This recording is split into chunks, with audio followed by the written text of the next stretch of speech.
Hi friends, ನಿಮಗೆಲ್ಲ ಮತ್ತೊಂದು ವಿಡಿಯೋಗೆ ಸ್ವಾಗತ.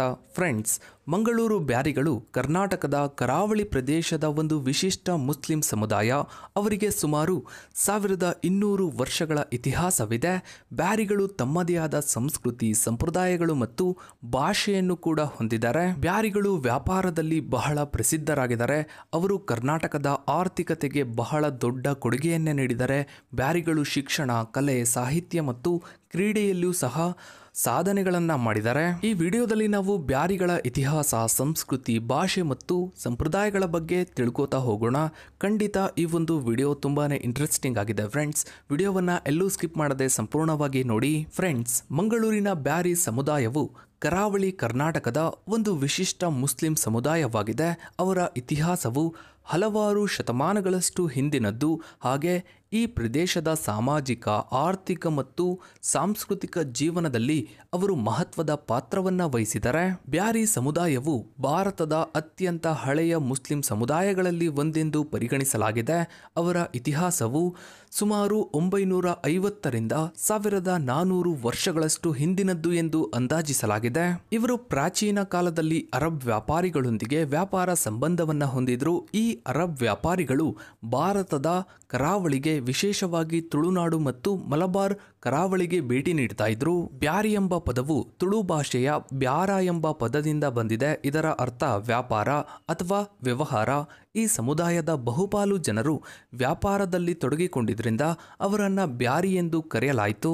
ಇನ್ನು ಮತ್ತೊಂದು ಸಿದ್ಧಾಂತದ ಪ್ರಕಾರ ಬ್ಯಾರಿ ಎಂಬ ಪದವು ಅರೇಬಿಕ್ ಪದವಾದ ಬಹರ್ನಿಂದ ಬಂದಿದೆ. ಇದರ ಅರ್ಥ ಸಾಗರ. ಬಹಿರಿ ಎಂದರೆ ನಾವಿಕ ಅಥವಾ ಸಮುದ್ರಯಾನಿ.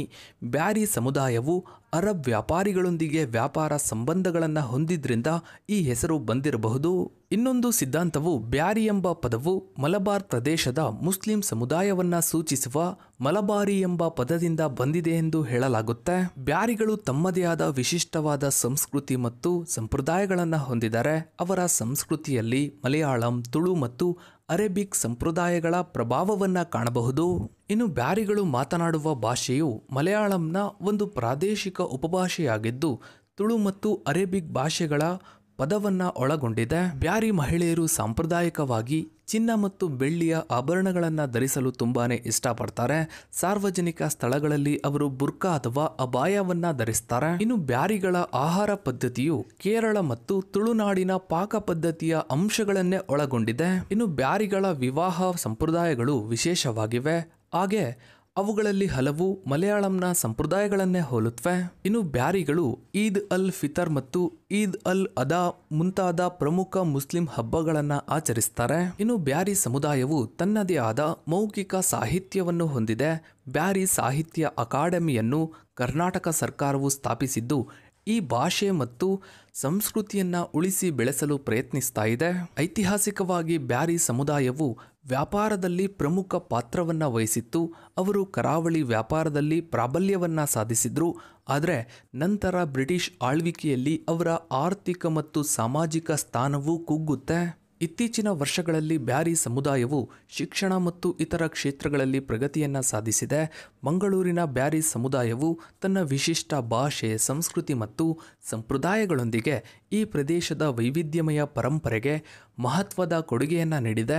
ಸೊ ಫ್ರೆಂಡ್ಸ್, ಇದಾಗಿತ್ತು ಇವತ್ತಿನ ಈ ಒಂದು ವಿಡಿಯೋದ ಬಗ್ಗೆ ನಿಮ್ಮ ಅನಿಸಿಕೆ, ಅಭಿಪ್ರಾಯಗಳನ್ನು ತಪ್ಪದೇ ಕಮೆಂಟ್ ಸೆಕ್ಷನಲ್ಲಿ ಕಮೆಂಟ್ ಮಾಡಿ. ಹಾಗೆ ವಿಡಿಯೋಗೊಂದು ಲೈಕ್ ಮಾಡ್ತಾ ವಿಡಿಯೋನ ಆದಷ್ಟು ಎಲ್ಲ ಕಡೆ ಶೇರ್ ಮಾಡಿ.